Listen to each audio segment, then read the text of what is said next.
राम नाला गे जा निबार बिस्तर तुमार শুনিও সিদ্ধ হব সিদ্ধান্তই হার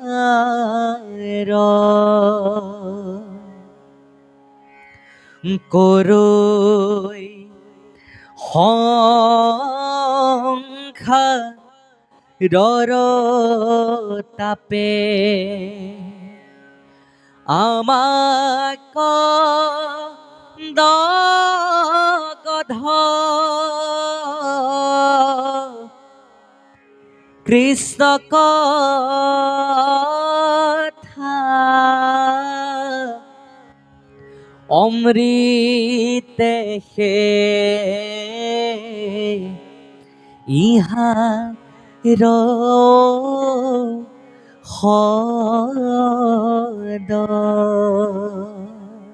ইয়াত বৰ সুন্দৰ কথা এটা প্ৰকাশ কৰিছে। কি প্ৰকাশ কৰিছে? যে মায়া সংসাৰৰ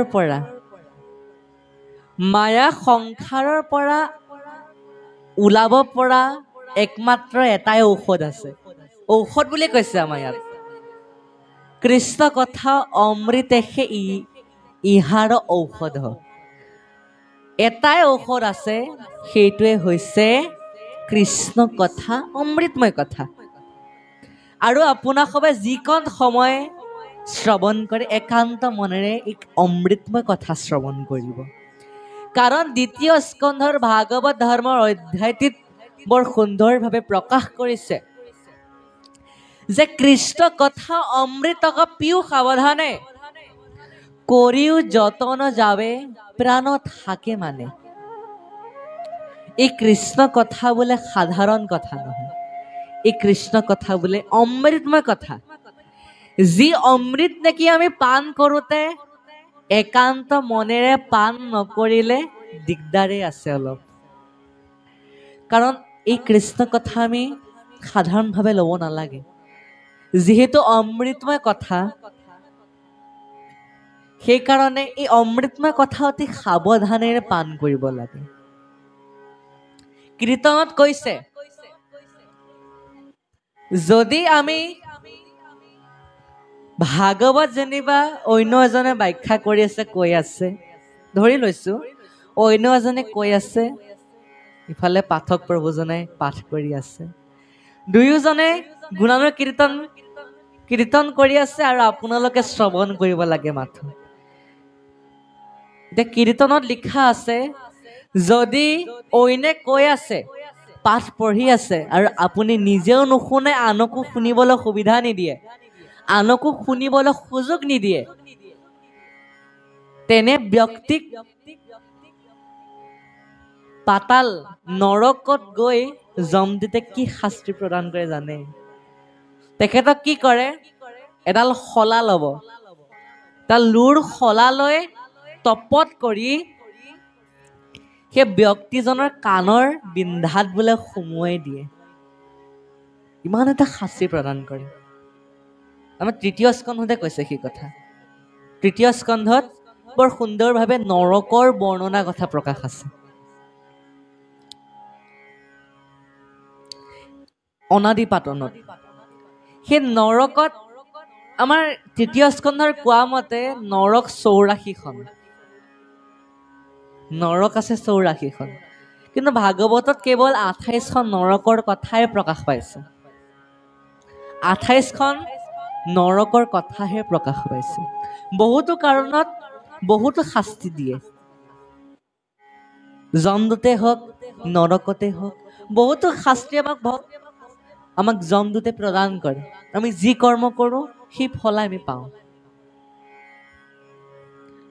কিন্তু আজিকালি কলিযুগত আপুনি যি কৰ্ম কৰে সেই ফলটো আপুনি এই জীৱন্ত অৱস্থাতে পাব। আপুনি চাই ল'ব, আজি যদি আপোনাৰ বেয়া সময় চলি আছে আপুনি দুখ নকৰিব। আজি যদি আপোনাৰ বেয়া সময় চলি আছে কালিলৈ আপোনাৰ নিশ্চয় ভাল সময় আহিব, কাৰণ মানুহৰ দিনবিলাকতো সদায় একেই নাযায়। আপুনিতো এদিন সুখ ভোগ কৰিব লাগিলে এদিনতো দুখ কৰিবই লাগিব, আকৌ দুখ পালেতো এদিন আপুনি সুখ পাবই, নহয় জানো? আৰু আপুনি দুখ কেলে পাইছে সেইটোৰ ওপৰতো আপুনি এবাৰ চাব লাগিব। আপুনি দুখ কেলে পাইছে সেই ওপৰতো আপোনাক সবে এবাৰ চাব। দুখ পোৱাৰ বহুতো কাৰণ আছে। যোৱাৰ জনমত আপুনি কৰি অহাৰ পাপৰ ফলত আপুনি দুখ পাব। পূৰ্ব জনমত যদি আপুনি ভাল কাম কৰি আছে তেনেহ'লে আপুনি ভাল ফল পাব, অৰ্থাৎ আপুনি ধনী ঘৰত জন্ম ল'ব পাৰিব, আপুনি ভাল সংস্কাৰ পাব। সেয়া যোৱা জনমৰ পুণ্যৰ ফলৰ বল পাব আপুনি। আকৌ এতিয়া যদি আপুনি ভাল কৰ্ম কৰে, এতিয়া আপুনি যি কৰ্ম কৰে সেই ফল আকৌ পৰৱৰ্তী সময়ত পাব, জীৱন্ত অৱস্থাতে, জীৱন্ত অৱস্থাৰ পৰৱৰ্তী সময়ত পাব।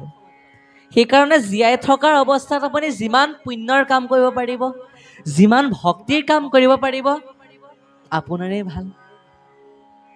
আৰু এটা কথা আমি প্ৰকাশ কৰোঁ, আজি যে আপোনাক সবে একত্ৰিত হৈ ভাগৱত শ্ৰৱণ কৰিছে, ভগৱন্তই এনে অৱস্থাক লাষ্ট বুলি কয়, একমাত্ৰ এবাৰেই বুলি কয়। কাৰণ একত্ৰিত ভাগৱত শুনিবলৈ অইন ব্যক্তি সুযোগ নাপায়। যাৰ পুণ্য আছে সেইসকলেহে পাৰে, যাৰ আছে পুণ্য অসংখ্যাত শিষে কাণ পাতে কৃষ্ণৰ কথাটো। যিসকল মনুষ্যৰ পুণ্য আছে সেইসকলে কৃষ্ণ কথা শুনিবলৈ সুযোগ পায়, আৰু যিসকলৰ নাই সেইসকলে শুনিব বিচাৰিলেও এইফালে সোমাই আৰু সেইফালে ওলাই যায়।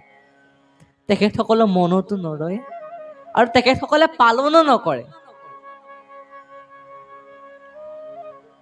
পালনো নকৰে। তেখেতসকলে আকৌ ভাগৱত শুনিবলৈও ভাল নাপায়।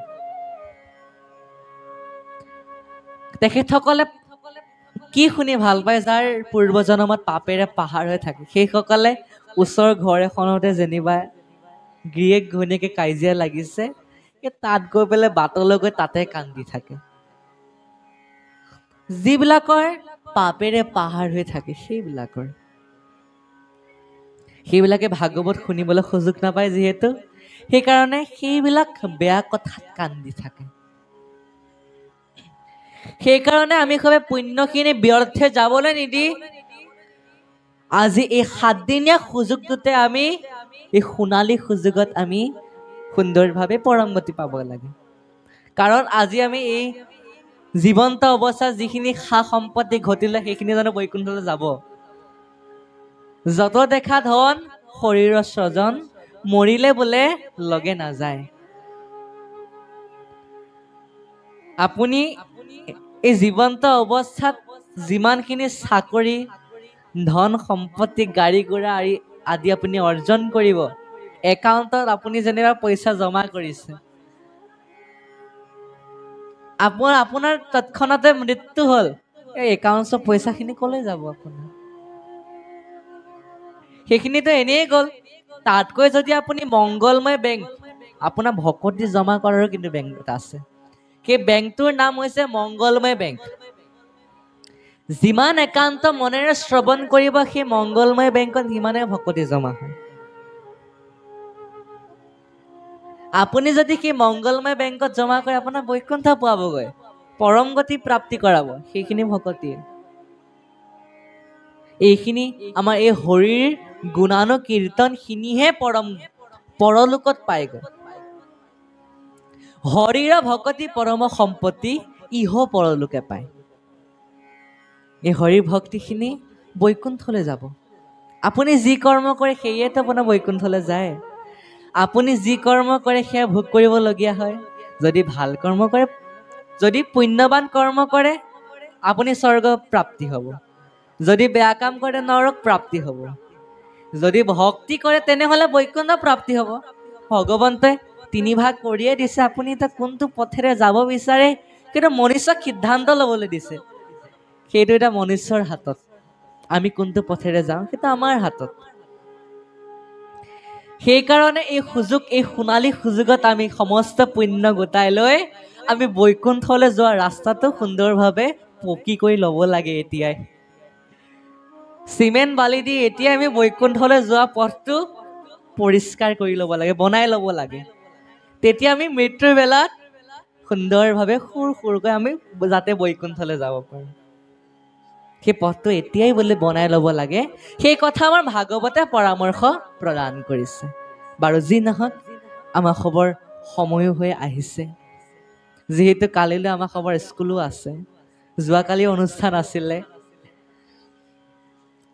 আৰু কালিলৈ স্কুলো আছে সেইকাৰণে স্কুল যিহেতু যাব লাগিব সোনকালে আকৌ ঘৰ পোৱা হ'ব লাগিব তেতিয়াহে সেইকাৰণে আমি সবে ইয়াৰ পিছৰ পদতে আমি সবে আপোনাৰ খবৰ মাজৰ পৰা বিদায় ল'ম কৃষ্ণ আৰু আমি সবে দেখিছো প্ৰথমতে আমাৰ ইমান নৱপ্ৰজন্ম নাছিলে শিশুসকল নাছিলে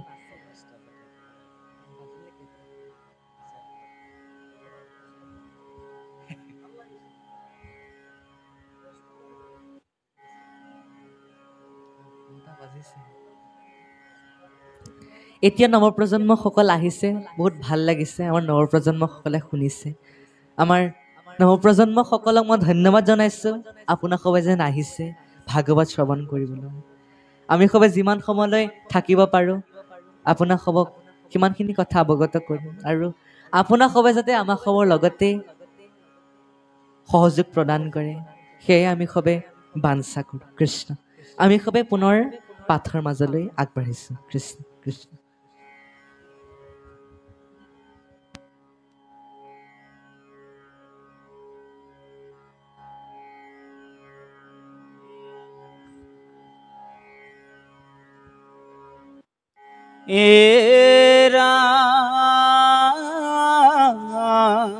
আজি খেজি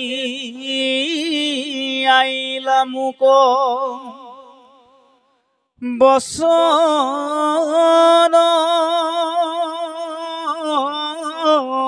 অমৃতে যতে কখনো ততু ত্রিপিত্রি নাহি চিত্রে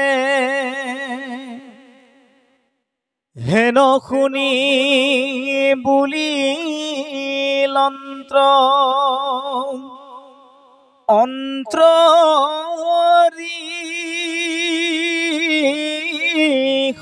সিদ্ধ শুনা ৰাজা যিটো মায়া জগত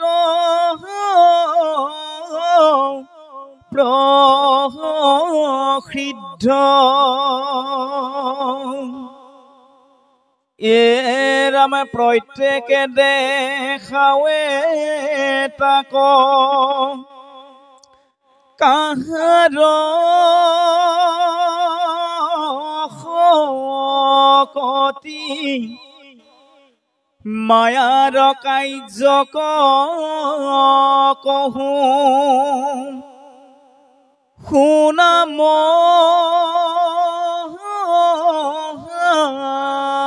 মতি অনাদি পুৰুষ কৃষ্ণ জগত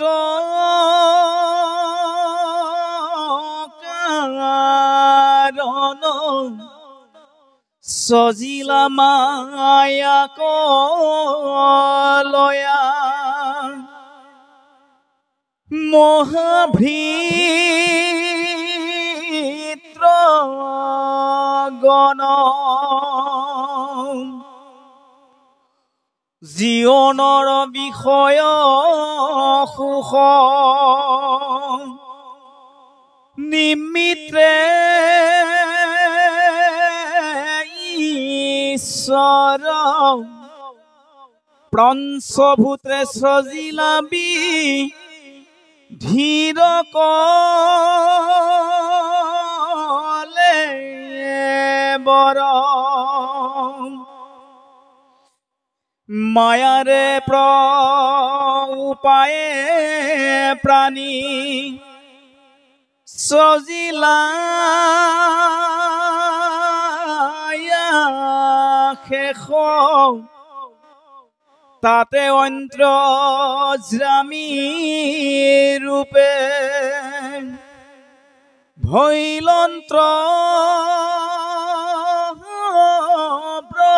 প্ৰবেশ এৰামে বিভজিয়াই আপোনাক প্ৰভু নাৰায়ণ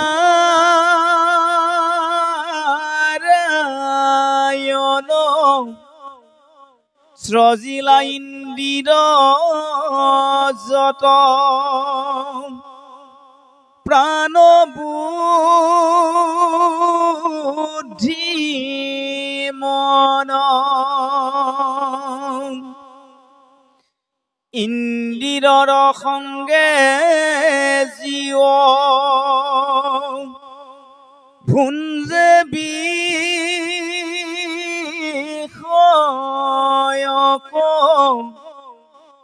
ই আত্মা বুলি মানে মায়া ময় শৰীৰক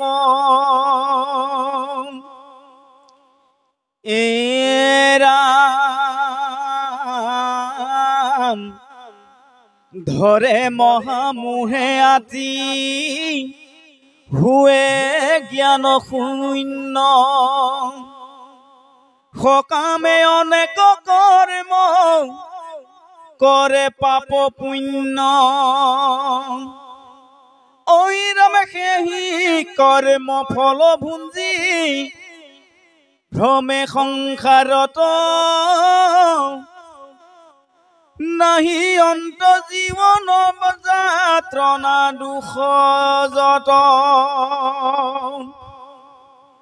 ঐৰাম মিছা মায়া অত উপজয় মৰয় জীৱ এহি লীলা তাতে প্ৰীতি হুণ্ড সদা শিৱ যাৱে সৃষ্টি থাকৈ মহা নিমিলে প্ৰলয় জনম মৰণ ভাবে নেৰাই মৃত্যু ভয় কৃষ্ণ কৃষ্ণ কৃষ্ণ হে ৰাম পখু পক্ষী বৃক্ষ কীট পতংগ জুনিত উপজি যা তনাদি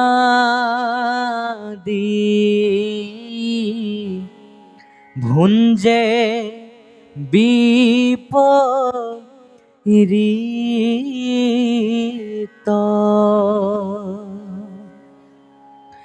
বহু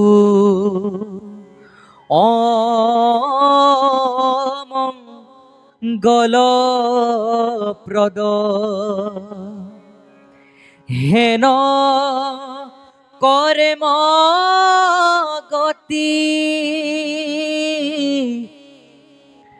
পায়ন ৰে সংসাৰত ভ্ৰমে বিসংগতি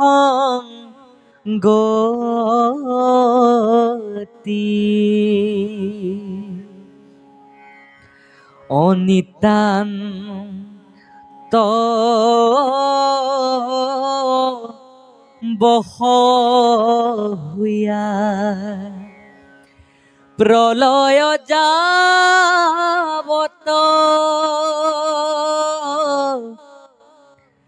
জন্ম মৃত্যু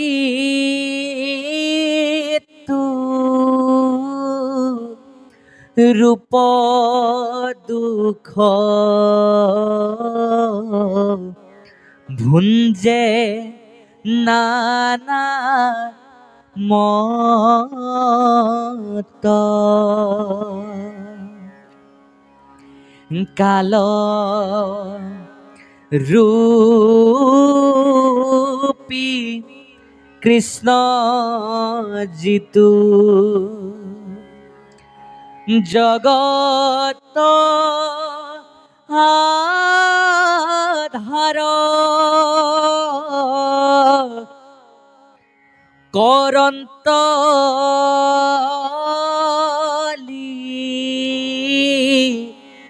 লাই পাশে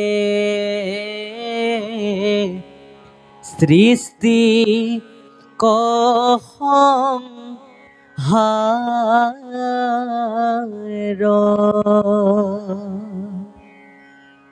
কৃষ্ণ কৃষ্ণ কৃষ্ণ। হে মোৰ শ্ৰদ্ধাৰ বাপ আই মাতৃ সমস্ত, আমাক সবক পদবন্ধে প্ৰকাশ কৰিছে। ভগৱন্তে কৈছে যে মোৰ ভকত সকলে যদি বৈকুণ্ঠ প্ৰাপ্তি হ'ব লাগিছিলে, কিন্তু নহ'ল, নৰকত পতিত হ'বলগীয়া হ'ল। তেতিয়া ভগৱন্তে কৈছে যে কৃষ্ণ কৃষ্ণ ইতি যুমাং স্মৰণং সদা জলং ভিত্তা যথা নৰকাত উদ্ধাৰ অহম।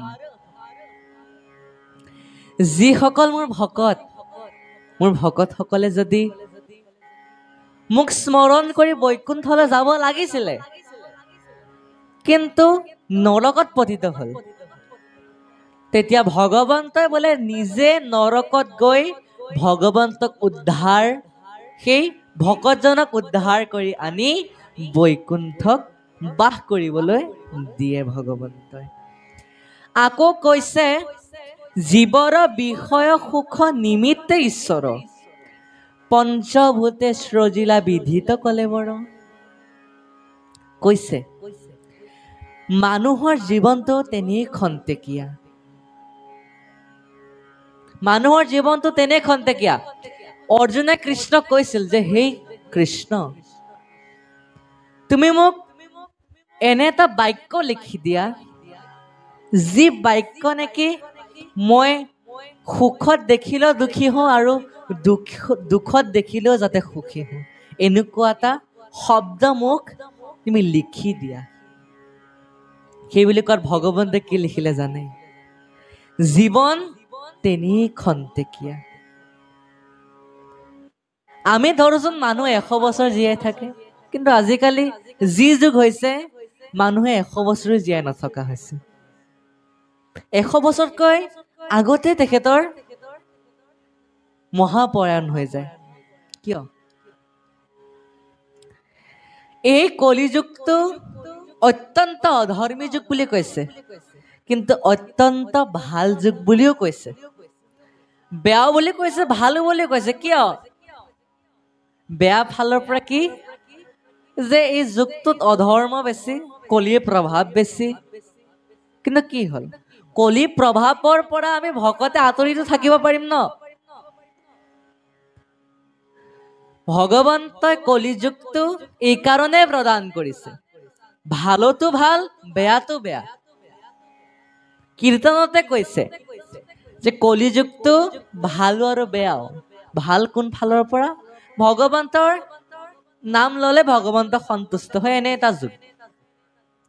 যি যুগত নেকি ভগৱন্তই একো নিবিচাৰে ভকতসকলক, ভকতসকলে যদি ভগৱন্তৰ নামত যদি জল অকণমানে দিয়ে, তাতে ভগৱন্ত সন্তুষ্ট প্ৰাপ্তি হয়, তাতে ভগৱন্ত সন্তুষ্ট হয় বোলে। সেইকাৰণে আজিকালিৰ যুগত ভগৱন্তক যিয়ে অৰ্পণ কৰে, আপুনি যি ভগৱন্তক স্মৰণ কৰে তাতেই ভগৱন্ত সন্তুষ্ট বোলে। অন্য ভগৱন্তক প্ৰয়োজন নাই, অন্য ভগৱন্তক নালাগে। আকৌ নামঘোষাতে আমাক কলিৰ পৰা আঁতৰি থাকিবলৈ আমাক পথ প্ৰদানে কৰিছেচোন তেনেহলে কলি যে আমাৰ গাত আছে কি গেৰাণ্টি আছে কলি যে আমাৰ গাত থাকিব বা ভকতসকলৰ গাত যে থাকিব কোনো কথাই নহয় সেইটো নিশ্চিতভাৱে ক'ব লাগিব যে ভকতসকলৰ গাত কলি নাই তাৰ বাবেও এটা পথ আমাৰ দ্বিতীয় স্কন্ধত প্ৰকাশ কৰিছে শৰীৰত আছে কলি কৃত যত দুখ গুচুকা প্ৰথমে কৰা হৰি হৰি ঘোষ ভাগৱত শুনাৰ আগতে আমাৰ এই শৰীৰটো কলিময় হৈ থাকে মায়া বন্ধনত আমি মজি থাকো কাৰণে এই শৰীৰটো বোলে আমাৰ কলিময় হৈ থাকে কলি লাগি থাকে এই কলি বোলে আমাৰ শৰীৰটোৰ পৰা আঁতৰিবলৈ আমি প্ৰথম ভগৱন্তৰ নাম ল'ব লাগিব ভগৱন্তৰ নাম ললেহে বোলে কলি আঁতৰি যায় অন্য পথ এই কলিযুগত নাই বুলি কৈছে আকৌ এটা নামঘোষাত গুৰুজনে আমাক প্ৰকাশ কৰিছে পদৰ মাধ্যমেৰে কি কৈছে যদ্যপি কলিনা বিৰল প্ৰচাৰিতা তথাপি অৱলোকিতান বিষ্ণু ভক্তিৰ নাম মহাপ্ৰভাৱ কি কৈছে এই কলিযুগটোত কেৱল কলিয়ে কলে সমস্ত ভূততে কলিয়ে ব্যাপী আছে এতিয়া সেইকাৰণে কলিৰ পৰা আমি আঁতৰি থাকিবলৈ আৰু আমাৰ পৰা কলি আঁতৰি থাকিবলৈ আমি ভক্তিৰ ভগৱন্তৰ গুণানুকীৰ্তন কৰিব লাগিব অৰ্থাৎ আমি ভগৱন্তৰ গুণানুকীৰ্তন আদি আমি প্ৰচাৰ কৰিব লাগিব আমি প্ৰচাৰ কৰিলেহে বোলে কলি আমাৰ পৰা আঁতৰি থাকিব অসমীয়াত আমাৰ অসমীয়াৰ পথভাগী কৈছে অসমীয়াতে সেই ভাগী পদে প্ৰকাশ কৰিছে আমাৰ নামঘোষাত সেই কলিৰ পৰা আঁতৰি থকা একমাত্ৰ পথেই হৈছে হৰিৰ গুণানুকীৰ্তন বা ভগৱন্তৰ গুণানুকীৰ্তন প্ৰচাৰ হোৱাতে আটাইতকৈ ভাল কৰ্ম বুলি প্ৰকাশ কৰিছে তাৰ পাছত কৈছে যে আমাৰ যে জীৱনটো খন্তেকীয়া আমাৰ এই শৰীৰটো কিহেৰে নিৰ্মিত আমাৰ এই শৰীৰটো কিহেৰে নিৰ্মিত পঞ্চভূতেৰে নিৰ্মিত পানী আকাশ বতাহ অগ্নি আৰু মাটি বা পৃথিৱী এই পাঁচ তত্ত্বেৰে গঠিত আমাৰ শৰীৰটো শ্ৰীমদ গীতাত কৈছে আমাৰ এই শৰীৰটো পাঁচটা তত্ত্বেৰে গঠিত জল বায়ু আকাশ পৃথিৱী আৰু অগ্নি এই পাঁচ তত্ত্বেৰে গঠিত পুনৰ আকৌ এই পাঁচ তত্ত্বতে মিলি যাব তেনেহলে আমি এই শৰীৰটোক লৈ অহংকাৰ কৰা কি দৰকাৰ প্ৰভু সমস্ত আমি কিয় অহংকাৰ কৰিব লাগে শৰীৰটোক লৈ কোনো দৰকাৰে নাই নহয় এই শৰীৰটোক লৈ অহংকাৰ কৰা একো দৰকাৰ নাই কাৰণ এই শৰীৰটো আমাক খন্তেকীয়া শৰীৰ পাঁচটা তত্ত্বেৰে গঠিত হ'ব পুনৰ পাঁচটা তত্ত্বতে মিলি যাব আমাৰ যে ব্যক্তি এজনৰ মৃত্যু হয় ব্যক্তিজনৰ যে মৃত্যু হয় আমি সেই মৃত্যুত কেতিয়াও দুখ পাব নালাগে আমি যিদৰে এযোৰ কাপোৰ লেতেৰা হলে যিদৰে আমি এযোৰ কাপোৰ পৰিত্যাগ কৰি আন এযোৰ কাপোৰ পৰিধান কৰো ঠিক সেইদৰে এই আত্মাটো এই শৰীৰটোৰ ভিতৰত বিৰাজ কৰি থকা আত্মাটোৱে কাপোৰৰ দৰে এই আত্মাটো এই শৰীৰটোক পৰিত্যাগ কৰি আৰু বেলেগ এটা শৰীৰলৈ যায় যদিহে এই শৰীৰটোৱে ভাল কাম কৰে তেনেহলে আকৌ অন্য এটা শৰীৰলৈ যাব নালাগে আৰু অন্য এটা শৰীৰ প্ৰাপ্তি নহয় আৰু সেই আত্মাটোৱে পৰম বৈকুণ্ঠ প্ৰাপ্তি হয় যদি ভাল কৰ্ম কৰে ভক্তি কৰিলে আকৌ পুনৰ শৰীৰ ধাৰণ কৰিব নালাগে বৈকুণ্ঠ প্ৰাপ্তি লগে লগে হৈ যায় তাৰ পাছতে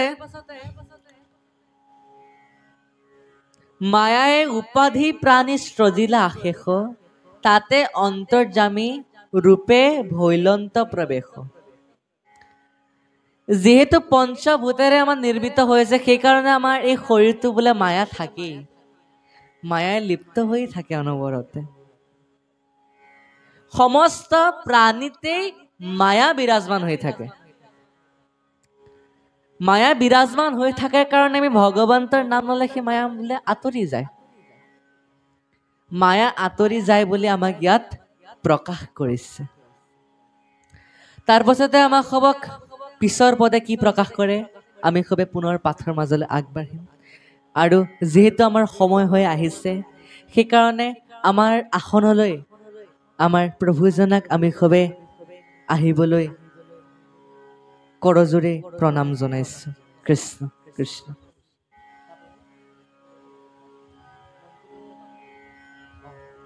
আমাৰ আসন অলংকৃত কৰিবহি মনটো ৰজা বাবজনাই সেইকাৰণে আমাৰ বাবজনাক আমি সবে এই আসনত অলংকৃত কৰিবলৈ আমি সবে তেখেতৰ চৰণত কৰজোৰে প্ৰণাম জনাইছো কৃষ্ণ কৃষ্ণ হে ৰাম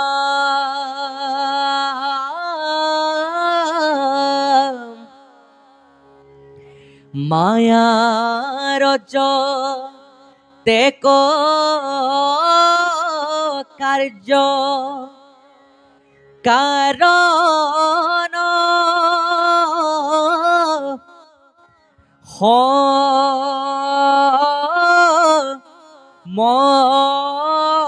মস্ত অদুনায়ানি মায়াত কৰান্ত হবে অস্ত হুবয়না বৃষ্টি পাছে হতেক বৎসৰ মিলৈ মহামৰণ লোকৰ নিৰন্তৰ হে ৰাম ত্ৰৈলোক্যক কৰে তাপ প্ৰচণ্ড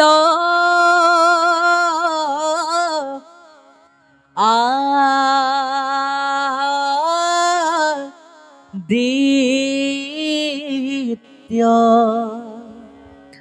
অনন্ত মুখৰ বহনি বজাই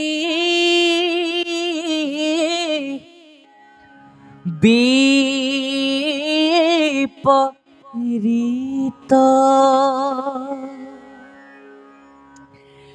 পাতালৰ পৰা দহি আহে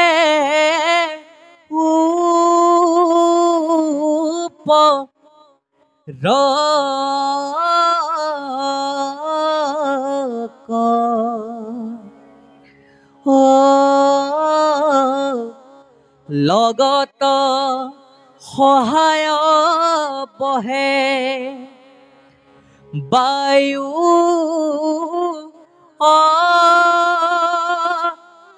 মোৰ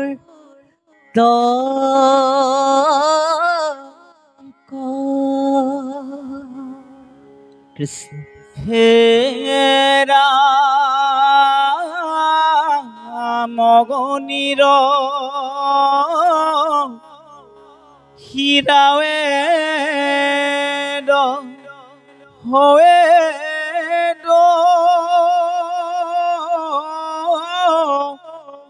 সুৰ দিশ পাছে মোহ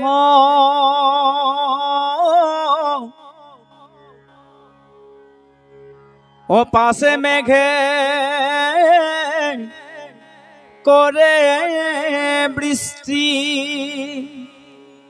হতে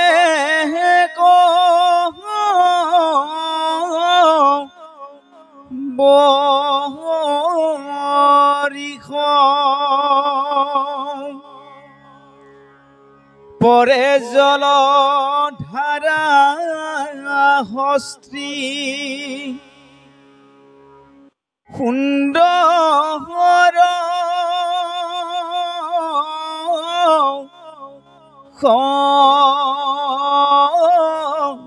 সমান প্ৰলয়ৰ জলে কৰে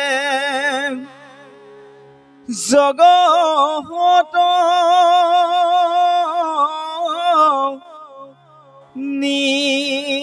নিজান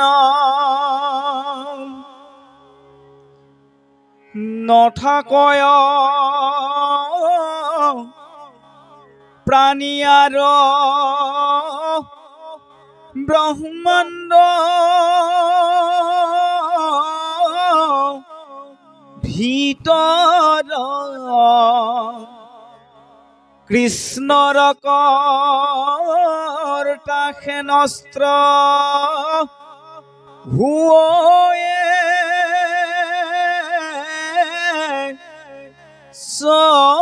চৰাচৰ স্থূল দেহ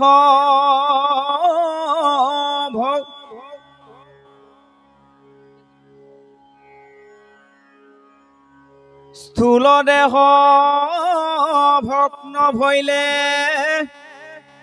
যত ৰাখি পুনৰপি প্ৰকৃতিত লীন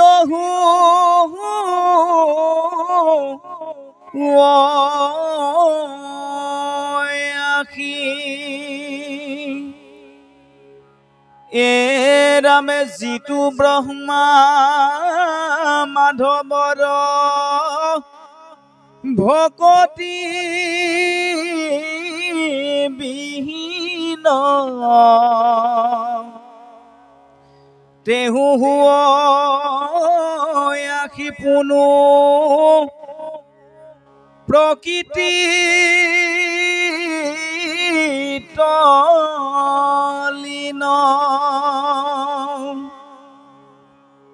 ব্ৰহ্মাৰ মুকুতি নাহি নভ হইলে ভকতি সামান্যৰ কিবা কথা কহিবু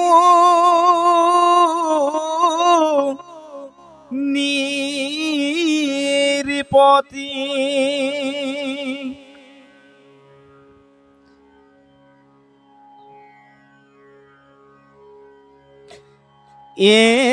ৰামে যেন কাঞ্চ দহিলে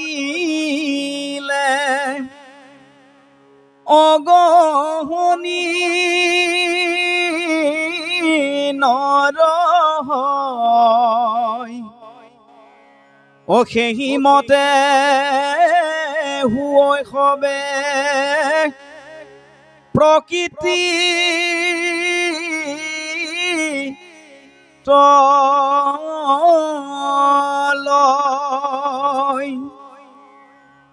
শুনায়াবে যেন মতে মহাভূত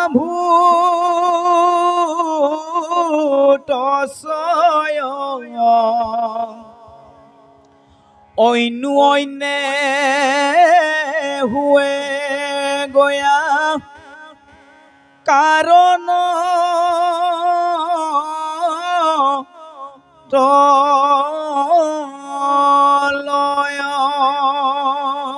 কৃষ্ণ কৃষ্ণ কৃষ্ণ হে ৰাম ৰাম পৃথিৱীৰ গন্ধ গুণ হৰিবে অনিল তেখনে পৃথিৱী গয়া হইবে হলিল ও যেবে হজল হন্তে বায়ু ৰখ হৰিলয়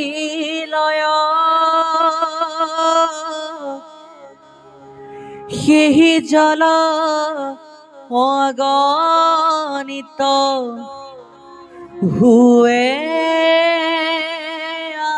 আহি লয় হে ৰাম ৰাম অগ্নিৰ ৰূপক পাছে হৰিবেক তম তেবে অগ্নি বায়ু তপ্ৰ বেশে ক্ৰম হে ৰাম ৰাম হৰিবেক গন্ধ গুণ বায়ুৰ গগনে গগনত বায়ু যায় পখিব তেখনে আকাশৰ শব্দ গুণ হৰিবেক কাল পখে অহংকাৰত কাষত কাল হে ৰাম ৰাম মন বুদ্ধি ইন্দ্ৰিয়তে বতা যত আছে হবে অহংকাৰত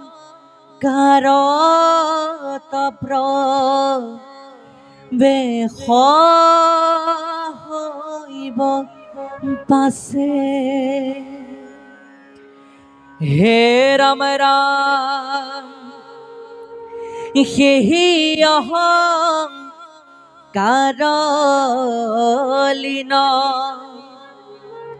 হইব মহ তত্ত্ব প্ৰকৃতিত লয় হইবে আপুনি মহত্ত কহিলু নৃপতি প্ৰতি প্ৰলয়ৰ ক্ৰম